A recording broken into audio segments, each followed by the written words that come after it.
Alive. All yours, Sarah.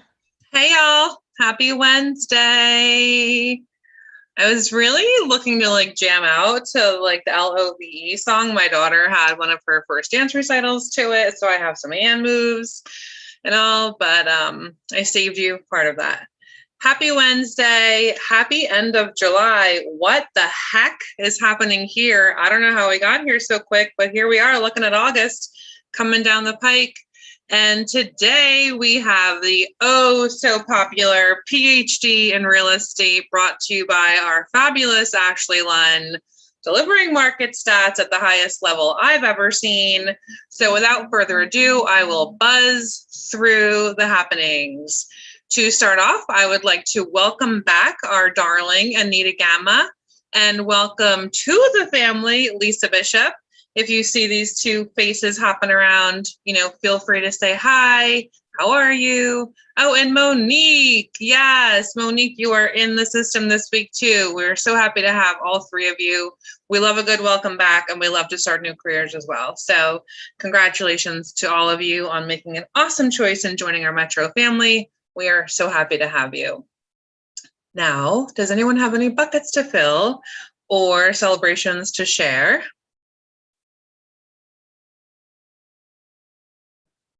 Shout it out. I can't hear you. I do. I want to congratulate Matt for completing his first year at Movement Mortgage, buddy. Way to go. Woo! I mean, nice. Talking about Thank you. It's been awesome. First at the craziest time ever, right? No, he's been my rock, man. Thank you so much for everything you do, man. You've been doing a great job. Pretty boring first year in real estate. Normal global pandemic stuff happening, nothing new, just normal market, time on market's totally standard, nothing wild happening. Refis are really low, So congrats on making it through this boring market. You have nothing else to look forward to in your career. Absolutely. It's been great, and the whole team's been really helpful. I appreciate all of you. Thank you so much. Good. Thanks for sharing, Eddie. Congrats, Matt. Who else wants to fill somebody up here? Otherwise, I'll have to sing Madonna, Holiday Celebrate or something. I do. Go do that. Go, Peggy. Okay. Robert, the broker of our office, last week mentioned about asking your buyers if they were going to put their transaction in a trust. So immediately after the meeting, I had opened escrow the day before. I called the buyer and they said, oh, yes, by the way, we will be putting it in a trust. I'm like, okay, because they didn't tell me about it and we didn't sign anything about it. And it's now the first day out the gate in a trust. And thank you to Robert for that, because it would have been, like you said, the end of the transaction, they would have signed all the papers again like a nightmare. Thank you, Robert. Thank you, Peggy, for sharing. Thank you, Robert, for making us all smarter every day. Yes, he is still here. Yes, his vacation's coming. Prepare accordingly, friends. Prepare accordingly. Who else has something to share?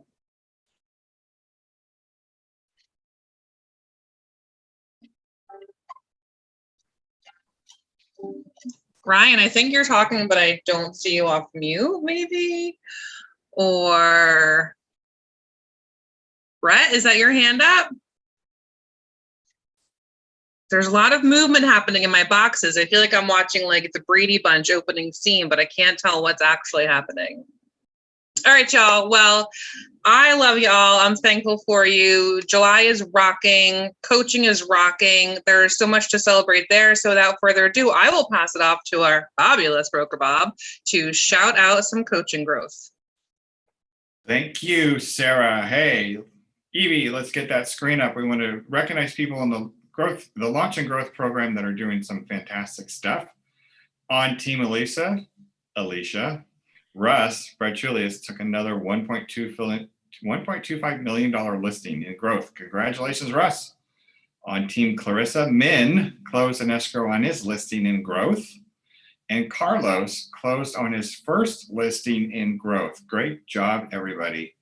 And Team Vinny, Dave Caston, listen to this one, got a BRE signed on a $9 million purchase, and he's on launch. Great job. raise the roof on that one. All right, little broker announcement. So let's share the screen. Evie, Oh, yes. I don't have host capabilities. Of course. We're like 3 seconds. There you go. Go for it. Thank you. So there's 3 ways that people retain information: auditory, visual, and kinesthetic, being part of it. I'm going to have everybody be a part of it today and present it in a visual format and also talk about it. So here's Broker Bob's important announcement. And I even a little twirly gig so you can see that, okay? Please make a note of this. Oh, look, I did another spinny thing. Mark these dates down: Saturday, July 31st. That's this Saturday, July 31st through Sunday, August 15th. Oh, look, another twirly. Broker Bob will be on Maui and the Big Island, Hawaii, Kona. I will be checking my email periodically and replying to emergencies as needed. Now, an emergency on your part is not necessarily an emergency on my part. Proper planning will help get answers you need. If it's a contract related question, please reach out to Mark. I've already lined his bucket today to make sure that he's okay to not handle too much, but still be able to do what he's doing. I will be available for broker support, limited time, urgent matters only. Urgent matter is not, how do I write this into a contract? You can send me an email for that. Important legal matters I'll definitely be responding to. Digital signatures you can still send, and I will be signing them roughly about 3 times a day. I will be hiking, snorkeling, surfing, swimming with the dolphins and the turtles, and doing all the things you do on an island for 2 weeks. And I'm so looking forward to it. I have never gone on a vacation for 2 weeks in my life. So I'm really looking forward to it. And I appreciate everybody's time in advance to allow your broker to maintain his sanity and go away for 2 weeks. But I will be available for important stuff. Any questions on that? Please feel free to send an email message. That's it. Back to you, Sarah. Thank you, darling Robert. Everyone needs a 2-week vacation at some point in your life. If you haven't had it, get that in your planning for second half of 2021 or mark it down for 2022. It is life changing. So we have all the services to support you while Robert's away. He's given you the updates. We are here. No one panic. We're all going to be fine. But you do have to come back, Robert. Don't think about staying there. All right. Joe sells insurance. Joe, I see you. Take it away, my dear, and let's spotlight your business and how you help us. Well, I hope Broker Bob has an awesome time in Hawaii. I had to cancel my trip 3 times due to COVID. And finally, the people that we purchased the rental from ended up selling their condo. So we're out. No more Hawaii for us. But thank you for letting me speak today. And again, I'm going to talk to you guys about fire line scores because I run into this several times a day. And a fire line score, for those of you who do not know, well, everybody should know about this. It's kind of like a credit score for a house. And this is how they determine if the insurance company determines whether they want to insure you or not. And I have referrals coming in every day from proprietary companies like AAA, Geico, Allstate, Farmers, State Farm, who only sell that one type of product. And that's the difference between myself and them, is I'm a broker, so I have access to over 20 A-rated companies, whereas insurance brokers that you may work with that are of one of those I just mentioned only have the one. But a lot of them are canceling policies in these fire areas, which is mostly East County, some areas of East Lake, inland North County, areas like that. So in the past 3 years, homeowners insurance rates have gone up like 300%. And here's how this, and it's mostly in these areas where they have a wildfire risk. And so here's how it works. They base it on, they base the score on three elements. Number one's fuel, that's like grass, trees, dense brush that can feed a wildfire. And they calculate that based on a 3-mile radius from where your home is. And slope, so homes that are like on mountainsides or at the top of mountains are more expensive to insure also because of wildfire risk, and they're more expensive to rebuild typically. And access, whether the fire department has access to, to get to the fire itself, to the home itself. And each of these contributes to what they call the fire line score. And there are also areas in San Diego that really have no brush around them, but they're very windy, and embers can carry from areas that are not too far away that have a fire risk. So they can also be put into that category. And it doesn't always make sense, unfortunately. So honestly, like one side of the street could have a fire line score of like 5, and the other side of the street could have a fire line score of 8. So they just draw these maps, and then, we have to abide by them. So if some of you, I personally have been insuring a lot of homes that have like a bunch of defensible space, but are located like in Valley Center, where there's not a lot of brush, but it's super windy, and they have sprinklers inside the home, and they're really honestly low fire risk, but they're still labeling them as a high fire risk property. So there's a couple alternatives. There are still a few companies that will insure in these areas, and they're getting more and more scarce all the time. But there's what the option is the California Fair Plan for the fire, and then a difference in conditions policy for the rest of the policy. So right now you have what they call an HO3, and that's a full homeowner's policy. It covers fire, it covers flood, liability, everything. So they kind of divided that in half, and they put the fire with the California Fair Plan, which is unfortunately very expensive. And then the difference in conditions with other companies such as, Mercury, Travelers, MetLife, there's a whole bunch of them. And they call this a wrap. So 2 policies replace the one. Now, if they don't have a mortgage, then they don't really have to worry about this as much. And we can, they're not worried about fire. They don't have to insure the fire. But if they do have a mortgage, they have to have both of these. So why is this important to you guys? Is because if you're selling in any of these areas, or you're moving a client that's selling their home in Point Loma and they're moving to Mount Helix, they're going to have sticker shock because their policy can cost them, $4,000, $5,000, $6,000, where it was costing them $1,000 before in their previous area. And it's best to know this ahead of time before you get into escrow, or you're not 2 weeks into escrow and you find out, hey, their debt to income ratio is not panning out because the price of this insurance is so ridiculous. So it's really easy to avoid these problems. Just call me and give me the address to properties that you guys are considering making offers on. I can get you a quick quote, and that way you have an idea of where you're at financially on those. And easy to get a hold of me.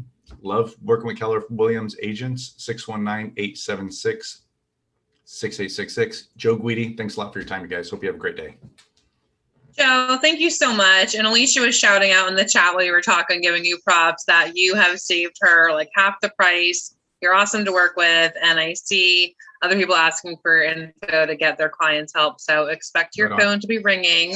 And thank you for showing up and being such a value add for our whole team. Yeah, thank you. Yeah, thank you. All right, Movement Mortgage. I see a lot of lovely faces. Who's going to speak today, my friends? Because I have a really good story for you guys.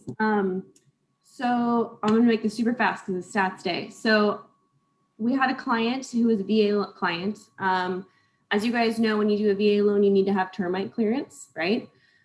Termite clearance that we got a bid for was about 30 grand, which is pretty excessive, but it was a whole deck replacement. Long story short, the seller didn't want to pay for it. The buyer was okay with paying for it, or part of it. They ended up getting an updated bid per the seller for $15,000, which is, pretty big difference, but they're like, great, that's awesome. Seller agreed to pay for 5,000, buyer agreed to pay for 10 of it. So the money was all put into escrow at the close. Clearance was issued, but the clearance wasn't actually done.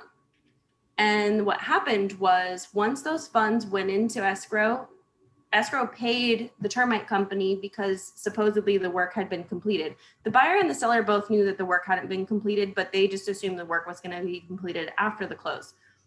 First of all, you shouldn't have clearance if the work hasn't been completed. That's number one. Number two was the termite company was paid and the termite company ran off with their money.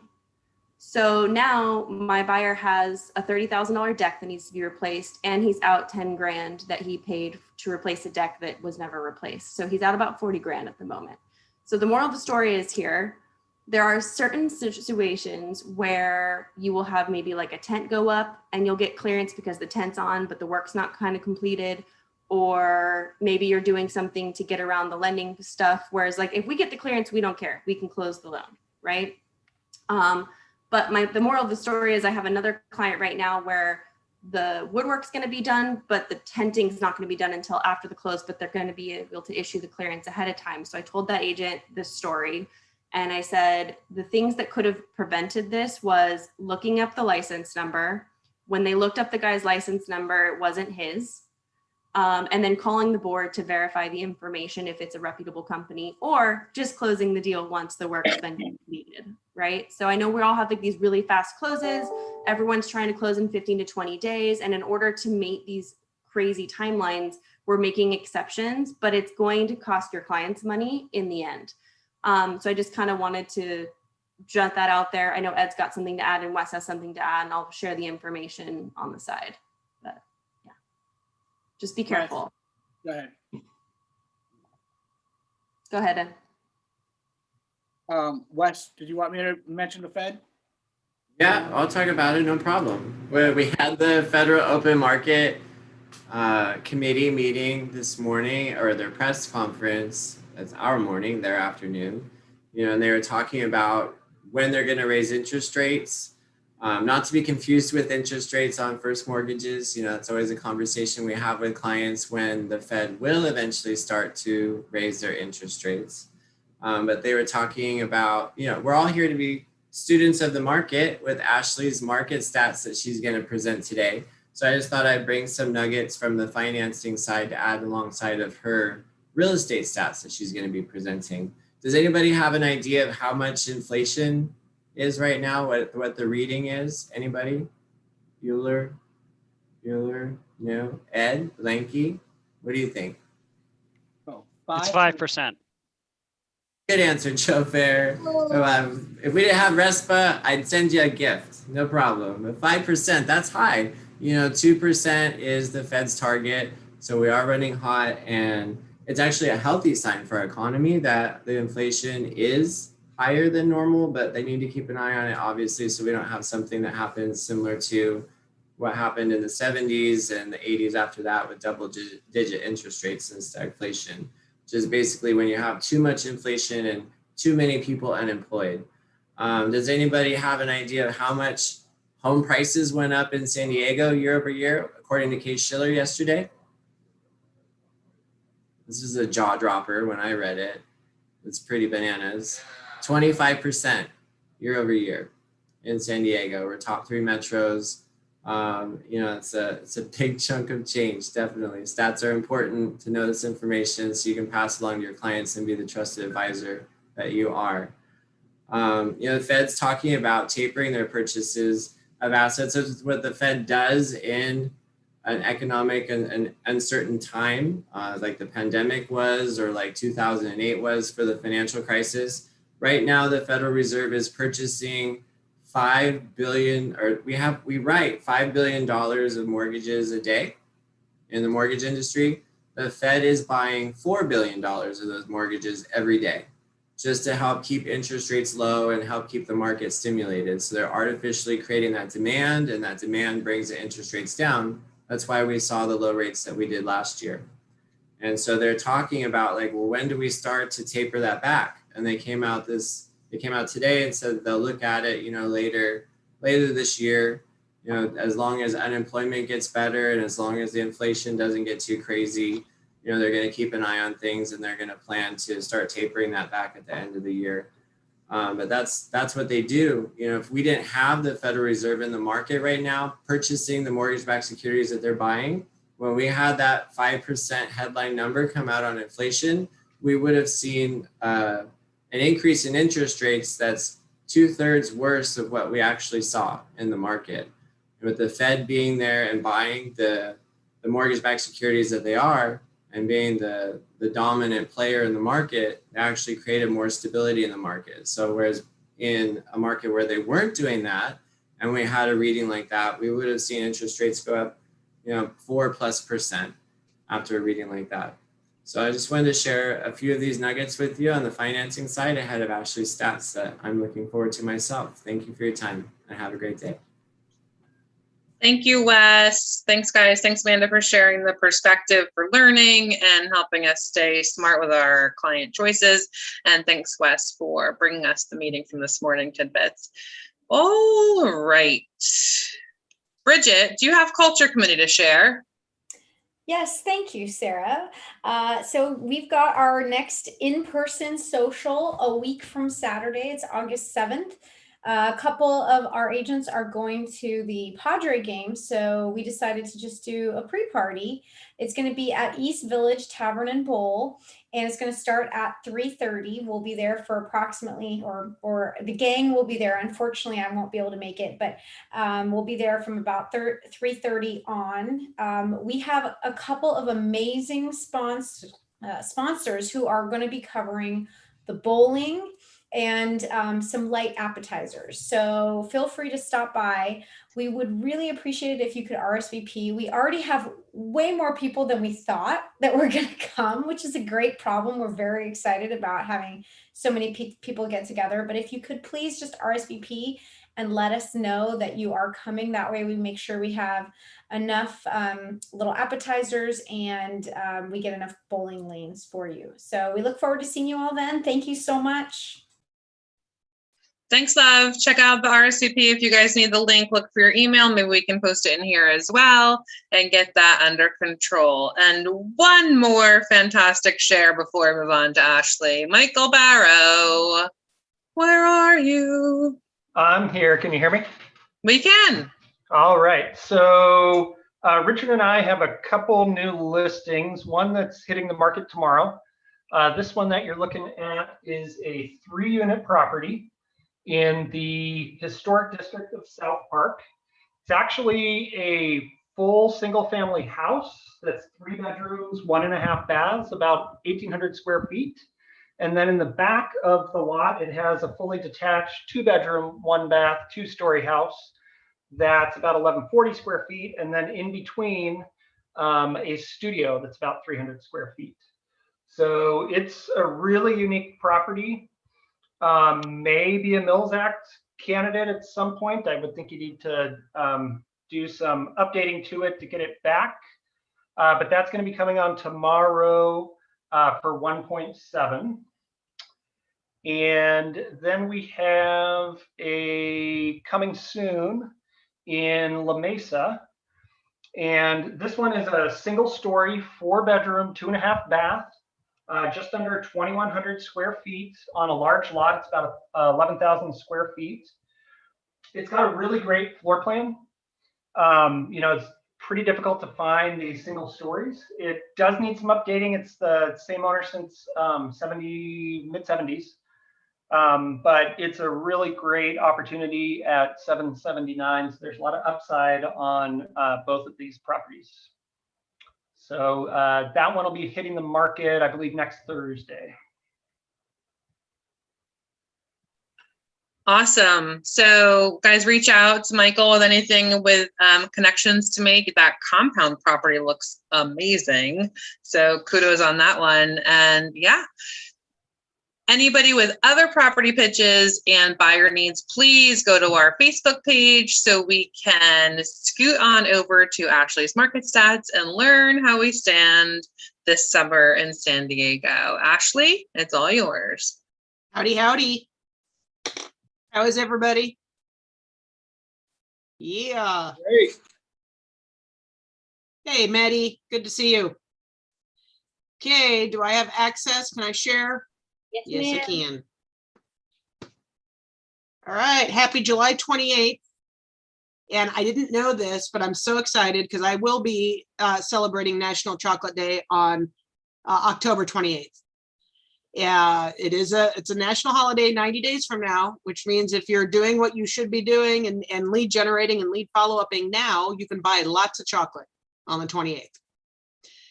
And I didn't know this. Interesting fact about chocolate, since we're all a little bit stressed, go get some and just smell it. It's a natural calming agent. You don't even have to eat it. I know there's a few people on here, really weird people who don't like chocolate. It's all right. Just save it all for the rest of us. All right, let's jump in. And Wes, I was so excited. The number I have is slightly different than Case Schiller's. Theirs probably is more general. What the MLS actually shows is we're up over 27% year over year, which is insane. Yeah. All right. So what I want you to look at on this slide, and let me see, can you see the slides, everybody? Yes. Okay, awesome. The top of this is going back to 2017, all the new listings that have come to market year to date through the end of June. So this is through June 30th. Okay. We are up over last year, 7.3%. So I just want you to be mindful of how we articulate saying there's no listings. It's not that there's not listings coming, they're just going off the market so fast. So we are actually listing more property, have listed 7.3% more property than we did last year. The reason it doesn't feel that way, and it feels like there's no listings, is because if you look at the bottom of this slide, we have sold, this took my breath away this morning. We have sold 17,834 properties in the MLS through the end of June. And that's almost 5,000 more than last year. That's super, super significant. And it accounts for a 37% increase in number of solds. So there's a 30% difference. We've sold 30% more than we brought to market, which is why we have very little standing inventory, even though we're bringing more on than we did last year. Make sense? And interesting, Wes, I know most of the markets around the country are crazy like ours. And so I would be okay with the feds easing a little bit of the support of that. 100%. I agree with you. They're artificially inflating this market and putting us into something that is really uncomfortable. All right. So as of this morning, we had, and these numbers are compared to last month on this slide. We have a little bit more inventory. I mean, it's so marginal, it's ridiculous, but we at least have popped over 1,000 properties available under 1,000 houses available under $1 million. The sad part is in the last 30 days, we put 1,771 into pending. So we still have almost twice as much demand as we do standing supply. And we sold 1,375 under $1 million last month. Over $1 million, look how even those numbers are. So active, it's insane. We only have 881 property, single family houses over $1 million available. 851 in the pending status and 861 that sold last month. So there's a I don't even want to call it cooling. There's just a lessening of the insanity, but it's a slight lessening of the insanity that we had. Meaning we have a little bit, tiny bit more choice. For condos, here's the numbers. So under $500,000 for condos, there's 319 available in San Diego, 565 in pending, and 422 that we closed escrow on in the last 30 days. So we're still incredibly unbalanced on the condo market. Obviously, people who want to get into the San Diego market and they're first-time buyers are likely, very likely going to be condo purchasers now. When we break down the price points, there's just so little available under $500,000 in any kind of single family form that we're putting people in condos. Yeah, Eddie. Good question. So I'm just trying to wrap my head around this. So last month we had 350 active listings, but in the last month we've sold 422. So does that mean that 30% of them are just not hitting the market? No, well, they come and go. It's coming and going fast, right? So this is a snapshot in time. I pull these numbers live. So right now, today, we had 319 active. Well, yesterday we might have had 330 or 4. Yeah, I mean, the number is constantly changing. So this isn't compared. I'm not saying out of the 300 listings that we brought to market last month, 400 sold. That there is still standing inventory. It's just not a lot of it. Does that answer the question? Yeah, I was just wondering. Now you are alluding to something that I again, my breath was like, I could actually see the possibility, though faint, that we won't have any property to sell because we're absorbing it at such a clip that there could be a week or two in certain price points where there is absolutely zero available. And if it's not available, we can't sell it. You'll see that when we break it down by price point. Now, here's the really good news. And I meant to start with this. I am so super impressed with our body of agents, our family of agents. We are seeing numbers at Metro like we have never seen before. In a market where it is, you've got to be a warrior, which means you all are warriors who are listing and pending deals. This is crazy. And kudos to you guys for setting some huge benchmarks for us. In this month, we still have 4 days left. We already know we're going to close more GCI and more company dollar in the entire history of Keller Williams Metro in a market that is painful to operate in. So thank you and kudos. Okay. This is also insane. In the top left corner, I have put the numbers on year-to-date listed for the last 4 years, and then the year-to-date sold. We thought, and I know there's a lot of you on here who weren't in the market in 2018 or 19, but we thought those were crazy, uncomfortable sellers markets. Yeah, Wes, didn't we? I mean, we've been bitching about how hard this is now for probably 5 years and how little inventory we've had. And yet, if you look at the absorption rates in that time, those are insane, by the way. I don't know how to give you historical perspective on this, but a 58% absorption rate is still insane. And yet we're at 81% now, almost 82%. Likely by the end of the summer, we'll be up above 82%. And it's just, I still don't see an end in sight. And it's just continuing to contract and get odder. Now, if we look at each of the price points, I do want to pause on this slide. So this is new listings that came to market, but look at how things are shifting so much in San Diego County under 500,000. I've probably been saying for 3 years, there'll be a day when there are no more single family houses under 200,000. There will be a day when there's no more single family houses under 300,000. But way sooner than I ever thought, there's not going to be single family houses available under 500,000. Like if we're 4 years from now, I don't think we're going to see single family houses under $500,000 at all in San Diego, which is just mind blowing because how do you enter a market? Well, the answer is you enter in the condo market.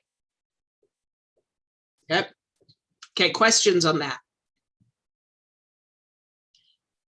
So what I have graphed out is just the last 3 years. So you're seeing 2019, 2020, 2021. If we just look at the $400,000 to $500,000 category, we have, look how many more properties we had available, more than twice. And it's not that the houses don't exist. It's that they're now $600,000. What was 4 is now 6 or 7 in 2 years.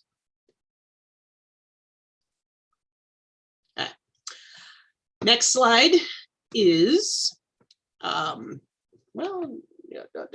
next slide is solds. same trajectory. If it comes to market, it goes off. So the lines are going to look the same. But look how many more we're selling 700, 800, 900 to $1 million and over. Thank God. That's where we're picking up the units.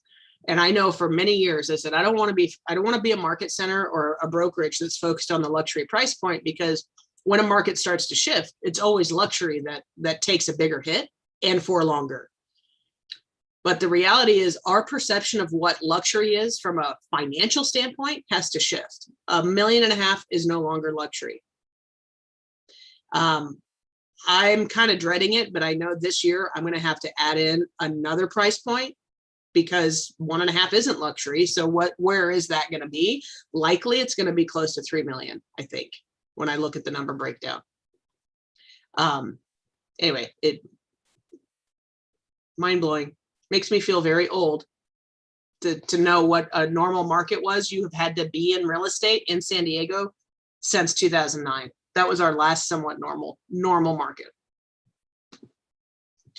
Okay, so we've taken 1,486 more listings, which is that 7.3% differential. And you can see where we're taking them from 600 to $1.5 million and over. That's where we're picking up the actual inventory. And we sold 4,841 more. That when I looked, Eddie, when I looked at these two slides, that's where I went, oh my God, it's actually feasible that we are not going to have anything to sell, because we're just absorbing it so fast. Okay, so these next two slides are the ones that I put together based on Ed or Joe. I don't remember which one asked me to put these in, but okay, thanks, Ed. I would use these with your clients, and especially, I mean, you can really see this. This is single family houses available today in price points. And if God bless you, if you're working with a buyer who's looking for a single family house under 400,000. I mean, how many properties? Live question. Under 400,000, how many properties that are single family do we have available in San Diego?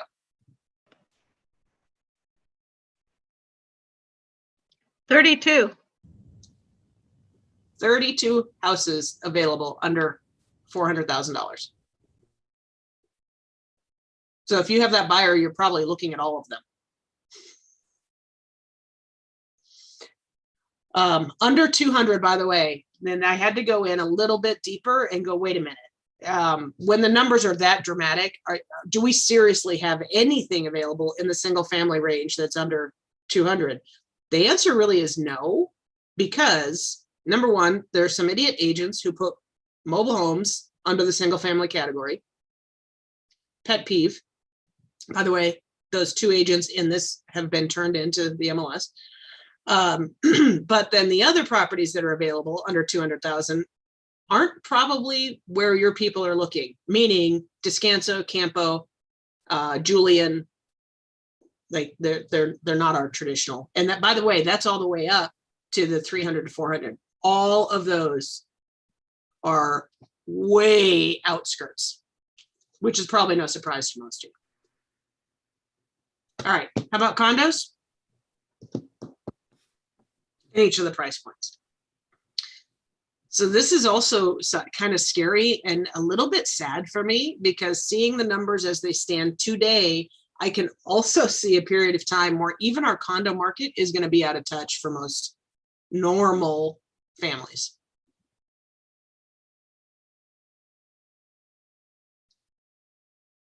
Okay. So by price point, listings versus solds year to date through the end of June, and where our absorption rates are. And every month I do this, it just gets more and more funny in a painful way. For us to have an 84.6% absorption rate, it's just nuts. I would love, we should maybe do a fundraiser and maybe a 50-50 drawing on guessing where we're going to top out at absorption rate. Oh, could it go to 90, 95%?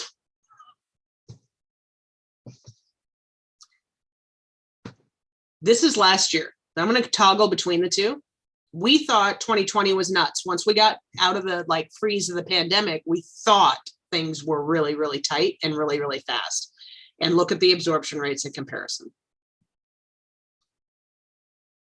In almost every price point, we're at least 20 percentage points higher in absorption than we were this time last year. Yeah, I see the shaking head. That's exactly how I felt putting this together this month. So for perspective, for all of you who have never seen a market other than this insane seller's market, a normal market that is well balanced would be somewhere between a 15 and 18% absorption rate. And a seller's market is clearly defined at a 20% absorption rate. And we are very clearly well over 80%. So even if the Feds eased off on spurring this kind of activity, it would take us months to normalize. It's not like we're going to go from 86% absorption to 20 in a year even. I mean, it's going to take years for us to get back to a normal market, if that ever happens. Okay, so new listings brought to market in June, just in the month of June. And the numbers that I've plugged in here are the Junes going back to 2017. It was a pretty healthy June. And yet it's, we're still kind of easing out of what I call, people kind of are acting, actually, let me ask the question. It's my observation. People are acting like they haven't been able to do anything for a year. Meaning it May and June, and so far in July, instead of looking for property, people are out playing. They're traveling, like the world's somewhat opening up, right? People who are going to list are probably waiting because they are taking summer vacations. So our summer, from a new listing standpoint, is softer than it has been previous years. And I think it's just because people are feeling the itch after being shut up for a year. I do think we're going to see those numbers come back in the third and fourth quarter. So people may be holding off now to enjoy the summer, and they're going to list in the third and fourth quarter. Which means we're going to have contraction through the summer, more and more. Active listings. Look at the condo number. Condo is the blue line. So every month for the last few, I've been doing this. Put in the chat box if you have a condo buyer right now. Just, or how many.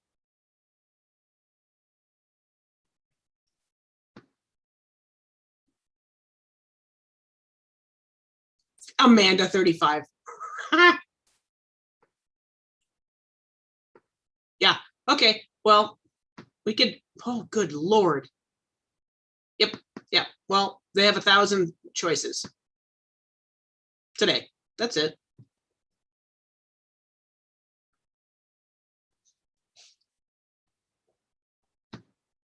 Okay, next, pendings. So I'm going to go back and forth between these. What do we have? Active houses, 2196. What do we have in escrow? 2432.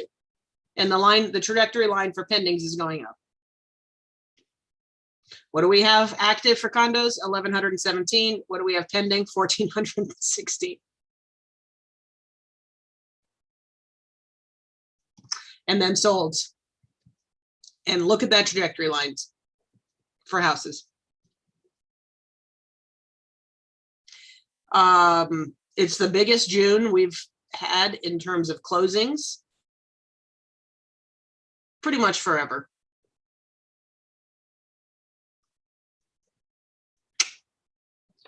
Which is why our median and average sales prices have done this. So this is last month, I did this slide just for 3 years. I went back to my regular 4-year spread just to attempt to keep my slideshows consistent.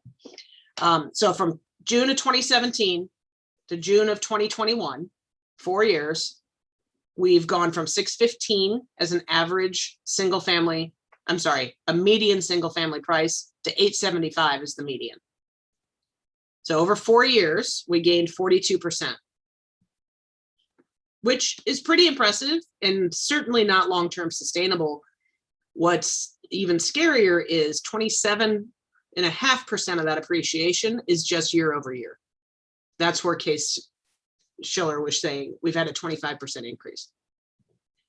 I don't know how that is sustainable, but again, it's not going to go from 25% or 27% to zero. It's going to slowly, it will likely this year will sustain it. The next 12 months, I think we're going to see another way over 20% increase, and then it will stabilize and then likely just edge down over time. So here's what's important about that. Historically, we gain 4 to 6% a year across the country. That's the appreciation, average 4 to 6% appreciation from the beginning of time. We're likely going to see 25, 24, 20, 15 for the foreseeable future. We're going to see double-digit appreciation. So even though I think some of the houses that are $500,000 or $800,000 or 1.2 million, I cannot believe they demand those prices, they're still a safe bet. You're still going to make money if you're buying real estate right now in San Diego. And the same thing for condos. Not quite as much appreciation, still jaw-dropping appreciation. Go ahead, Eddie. Don't you think a lot of this is going to change because all these numbers are kind of relative to interest rates too? I mean, once rates shoot back up to 4 or 5%. Well, what's the difference in purchasing power? There's going to be a 10, 20% difference in purchasing power. Okay. And are we still getting multiple offers? Don't know if that's going to be I don't feel that that's going to be the case if you see a spike back into the fours. Because fours were perfectly normal a couple of years ago. Right. Well, it's just like, people start panicking now because, oh my God, my property's been on the market for a week. Oh my God, I'm getting a rate that starts with a 3. Oh my God.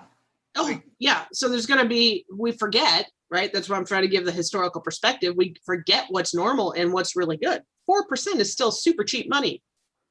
But even prior to 08, people were paying upwards of 6 and 8%. That was normal back then. Everybody got spoiled after the housing crisis. Right. Well, we have an entire generation, honestly, of people who are now of purchasing age who it is normal to see under 3%. Because they haven't seen anything else. The 4s or the 5s, though, aren't we going to be seeing, 10 offers instead of 30? You know what I mean? It's still gonna be right. But remember, what's normal is your property's on the market for 45 days and you might get an offer. Mm-hmm.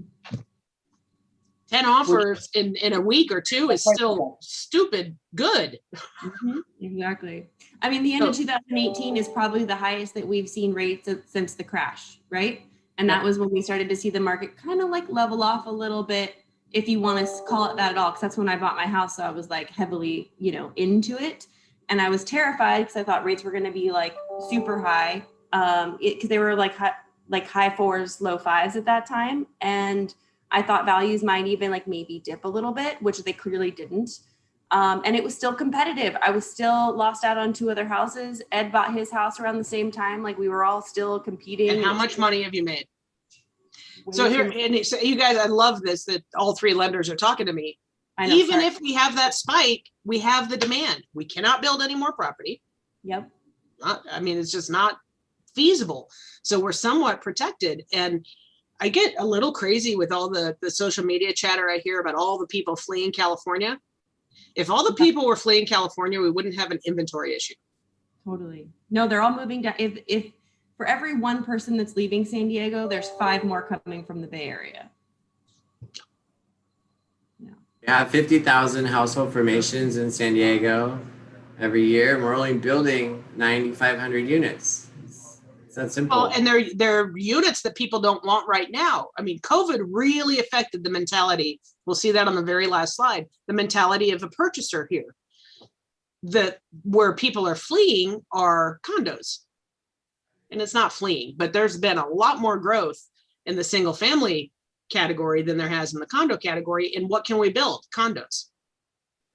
So from a supply demand side, I completely agree with you 100%. And I verbatim, I have the same discussions with my clients. From a mathematical standpoint though, I know. We're in the no- twilight zone. It's the rates. You're buying a mortgage, you're buying an asset that at some point needs to level off, needs to cool off, right? It's just, like you said earlier, it's just not sustainable. Are we going to continue to see what's going on in San Francisco, where all of a sudden, like, you get shoe boxes for $2 million? Is it logical? No. Is what we're going through, can we see it reflected any other time in history? No. So if we just stay in what we've known to be the case, if we're certain about how markets go, then no, this isn't sustainable. But I think we're in a whole new world. We're in a whole new world, and you're talking about major metropolitan areas, which has the most desirable for many people living conditions in a world where people can now live wherever they want for the most part, to work remotely for their jobs all over the place. So if you look at Manhattan, San Francisco, you look at the big cities that are the most desirable, and I know we don't feel like a big city, but we are.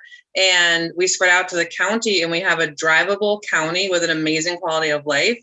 So that's where we try to make our logical brain make sense of it. And I love when Ashley says things like we're the twilight zone.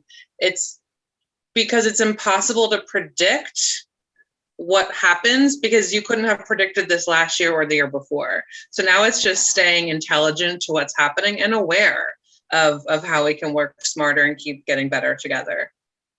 Well, yes. And so, but if we want to go to the logic side, the only argument I can give you, Ed, that this is sustainable is that we cannot build more supply. Right. So demand is always, as long as we have demand that exceeds our supply, this is sustainable. If something shifts that demand, one of the things I wanted to ask the insurance guy, I just got a quote for earthquake insurance. If we had a big earthquake, we might have some issues. God forbid.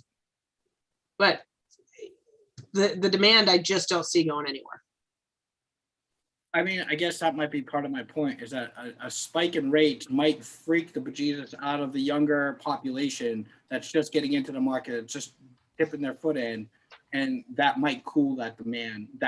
It might, but if I can also show them a slide that says, hey, the average purchaser of property last year made, I don't know, $130,000 in a year. As far as earthquake insurance goes, there's a huge range. So if you wanted to shoot me the address, it's really easy to quote. We're going to chat.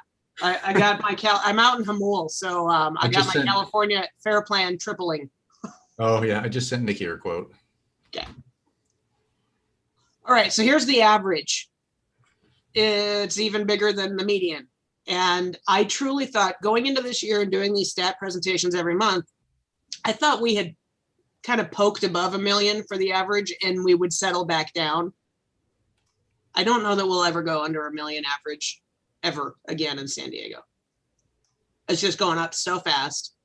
Again, there would have to be some massive market movement to bring our average sales price for houses under 1 million again, which is crazy. And I would be putting that all over my stories on social media. And condos are quickly going up also. So it's just insane. Okay, median active market time, equal right now for both. There hasn't been much fluctuation for this. It's 9 days for single family and condos, which the only important thing to take away from that is, as you have listings, if they're over 9 days without an accepted offer, you probably missed the price. We're not seeing that happen a lot. Most things are still going way over asking price, but that's why you would want to know the median market time. Okay, our month supply, 1 month, 1 full month, 30 days of supply for houses. Woohoo! And still under a month for condos. Okay. By the way, it wasn't that long ago, June of 18, we were at 2.5 months and 2 months, and we thought that was tight. Average list price compared to sales price, inching up. And I do believe by the end of August, we'll be over 105% average for houses and definitely over 104% for condos. And it's not that we don't know how to value property, it's that we don't know how crazy buyers are going to be, how much over they're going to bid. This is just interesting tidbit. I coach an agent in the Outer Banks of South Carolina, and in their market, it is unusual for agents to know enough. There's so many, it's a vacation area, and there's so few good agents. It's unusual for the listing agents there to do a highest and best counter offer. They just take the highest. Interesting. If that were the case here, what we would see. So Ashley, this is what, you're right on point of what I think and have been saying is happening. Yet the chatter out in the real world is nothing like the real world here. So even if we go back to 2017, 2018, when we had 2-3 months of inventory, that's still a seller's market. Okay. A balanced market is traditionally 3 to 5 months. That may change forever now. Who knows? Yep. But this conversation it's one of people are the sky is falling, and yet it's not at all. We just have a month's of inventory instead of 0.7 instead of 3 weeks of inventory. Yeah. I think it's really, really important that we as an office have the same dialogue with our clients, buyers and sellers.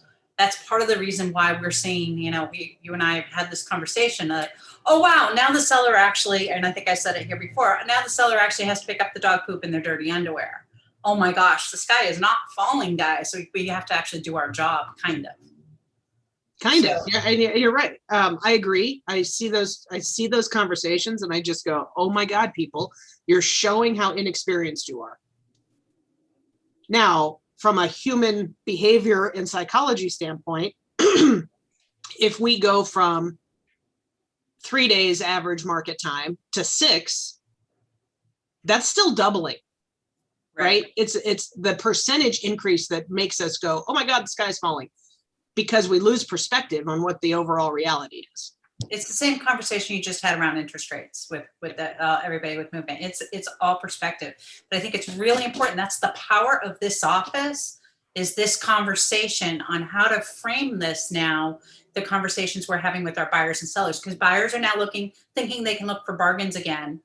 And sellers are still on the page that they can list their house for 10% more and not clean it. And they're getting advice from agents. Oh no, you don't need to do anything. You don't need to stage. You don't need to do that. And I'll do it for 2%.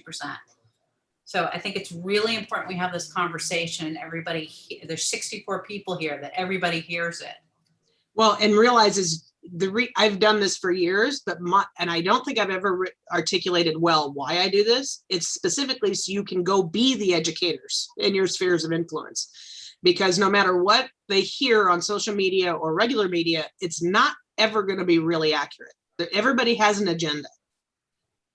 The only agenda we should have is educating them with facts, period. And that's why I bring the numbers to you. If I'm talking to a seller or a buyer who thinks they can get a deal, I'm going to show them the absorption rate to say, okay, this is the actual definition of a seller's market. It's 20%. We're at 86. That doesn't sound to me like a market where you're going to get a deal. All right, somebody had their hand up. Oh, Amanda, you're being so polite. I'm sorry. I hate that I talk over people on Zoom. It's like the most annoying thing ever. So I just wanted to mention something, because I have this conversation with my clients a lot, right? Obviously, we all do. But something that I look at, because whenever they're like, oh, at some point it's going to level off, right? Something's going to happen. And I'm always like, okay, well, let's just assume the worst. Let's assume that you buy this house, and let's assume 2 years from now, it goes down $50,000, right? Not to mention how much it's appreciated during those 2 years, right? Just do basic math. How much were you spending on rent, right? So if you've spent that much money on rent and you fast forward to the 2 years later, let's just say it even went up 100K, and we're ignoring that, right? But you've lost 50. Did you actually lose 50? No, you didn't lose 50. The only time you've lost money or gained money on a home is if you sell it. It doesn't matter. At a loss. Yeah. Right. It really doesn't. I say these words, but I'm like, I know this is going to sound crazy. It does not matter what the value of your home does until you sell it. I have a ton of equity in my houses right now, but I'm not selling them. So it's not, and I'm not borrowing against it. So it's not money that I have in my pocket, right? Or if I were to we owned a condo. I tell the story to everybody that is worried about the market crash. My husband bought a condo in 2006, 186,000. During the crash, it was worth 100,000. We kept making the mortgage payments. That condo is now worth 400,000. So it doesn't matter. Like, as long as you hold that asset, you continue to make those payments. I always teach my clients, it's a long-term investment. If you're trying to buy a home to flip it in 6 months or a year, maybe you should be more conscious about what's going on. But if you're going to buy a home to live in it as an asset and something that you look to be in for the long term, then you're going to be fine. Over time, real estate always makes sense. Yes, we will have a cyclical market. And just like Ed was talking about, when rates go up, we will absolutely lose buyers, but not enough to make us dip in housing prices because we have way too many buyers as it is. Well, way too many buyers. And the other thing to our advantage here, this is not like this everywhere in the country. Our rents go up faster than our sales prices. Exactly. And then I make that point as well as like 4 others. Whereas I'm like, just don't even worry about it. Just focus on what your payment is. Know that you're comfortable in that. Do not do an adjustable rate and you'll be fine. And worst case scenario, you move out, you rent it out, and you move into something else and someone pays your marriage for you. It's really that simple. Sorry, I just had to. Well, and a blessing of San Diego, because again, it's not like that everywhere. Yeah, no, and I am talking about this market for sure. Because when we bought this house that we're in at the end of 2018, I was assuming worst case scenario. I was assuming that values would dip, knowing that we would be in this home for 15 to 20 years. And I didn't care because I'm like, over time, it'll come back up and it needs work. But let's say that I, wasn't doing mortgages anymore and I couldn't afford that mortgage payment anymore. I knew that 6 months to a year after we bought it, that we'd be able to rent it out and have someone else move in and live there. So but you couldn't have, there's no way, because I laugh at looking at this property I bought in 2018. There's no way in hell I could have imagined making as much money as I have. Right, 100%. So sorry, I would get off my soapbox, but I get super fired up about those conversations because I'm like, let me just give you all the bullet points as to why none of that matters. Now get to that point. Oh, I'm sorry. Rents were up 13%. What I heard since March of this year. Because 13. Demand is always going to push the prices up. Don't you wish, as a coach, I always wish people would just, listen when I say, shut up and do this. But it doesn't work that way. All right. By the way, I don't coach that way. And I want to just jump in on what Melinda was saying. So for those agents that have never sold a property before, understanding these numbers makes you smarter than most agents in this market. And that is where you become the professional. And that's why these monthly market stats are so valuable to us. Whether you've sold no homes or you sell 100 homes a year, having this information makes you the expert and makes your clients appreciate you and what you do.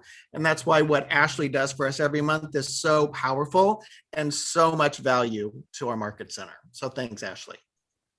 And I would actually go a step further and say, if you really digest this stuff, become a student of it, you're going to know more than most brokerage owners. I mean, all professionals in our industry, you'll really understand it at a level that puts you in the top 1%. All right, price per square foot is continuing to go up. Of course it will. It's just going up really fast on houses. And houses are now more per square foot than condos are, which is just unusual for San Diego. And I think we're going to see that. They're both going to go up, but there's more demand for the single family houses. And we see how quickly our averages are going up there. All right, monthly indicators. This is the slides from SDAR. And at the bottom of this one, this is usually kind of an opinion piece based on the entire market in the country, not just San Diego. And so this says home builders are trying to catch up to the demand, and housing starts are up 3.6%, which is awesome for the country. It doesn't have a whole lot of impact on us here. We don't have it to build. And for us as real estate sales professionals, the builders we do have aren't really paying us right now. So it's nice that they're looking at filling the need, but it's going to take decades to catch up with the lack of supply that we've got. And then overall median sales price up 16% to 685. Largest price gain was single family, And you saw that you have the details to substantiate that opinion. And I'm going to stop sharing now because this slide is the agent productivity. There was some conversation going on this week on one of our channels about how many agents do what. This is where you can always get that information. So agents that have closed over 13 transactions in the MLS, 767 agents out of 24,000. All right. I looked up, and it would be interesting to get a mastermind. Anybody who's open to it and willing to do a mastermind on how we would define luxury, because Keller Williams tells us we define it by a price point. It's the top 10% of the market, but that's moving so fast. I want to be able to look, because I don't want to change how I do stats every month. I want to be able to look a year, maybe 2 years out and figure out from you guys on the ground, where do you think, what's going to define luxury in 2023, 2024. So if anybody's open for a mastermind like that, I would love to have it. And we are 5 minutes over. Thank you all. Awesome work, Ashley. And you guys, the slides are all up on the Facebook page, and Tatiana will brand